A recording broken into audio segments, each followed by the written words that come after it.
Life ഭവന പദ്ധതിക്കായി സ്വന്തം വീട് പൊളിച്ചുമാറ്റി പെരുവഴിയിലായ കുടുംബമാണ് ഇടുക്കി കാഞ്ചിയാറിലെ സജിയുടേത്.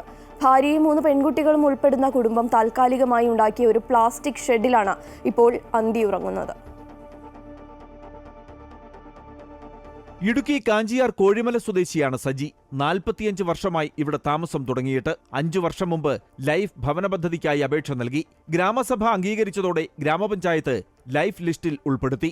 രേഖകളിൽ തേക്ക് പ്ലാന്റേഷൻ ആയതിനാൽ വനംവകുപ്പിൽ നിന്നുള്ള നിരാക്ഷേപ പത്രവും വാങ്ങി. പിന്നെ അടച്ചുറപ്പുള്ള പുതിയ വീട് സ്വപ്നം കണ്ട് നിലവിലുള്ള വീട് പൊളിച്ചു. പുതിയ വീടിന് തറകെട്ടി. അപ്പോഴേക്കും നിയമപ്രശ്നങ്ങൾ വില്ലനായി. വനംവകുപ്പ് ഉദ്യോഗസ്ഥർ നൽകിയ നിരാക്ഷേപ പത്രം അവർ തന്നെ തിരികെ വാങ്ങി.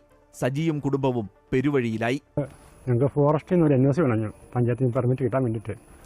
അതിൻ്റെ ഭാഗത്ത് നമുക്ക് NOC കിട്ടുകയും ചെയ്തിരുന്നു. നമ്മൾ പെർമിറ്റ് ചെയ്യുന്ന കഴിഞ്ഞപ്പം NOC ഫോറസ്റ്റുകാർ റദ്ദ് ചെയ്തു. അതാണ് പ്രശ്നം. 5 വർഷമായി വീടിനായി മുട്ടാത്ത വാതിലുകളില്ല.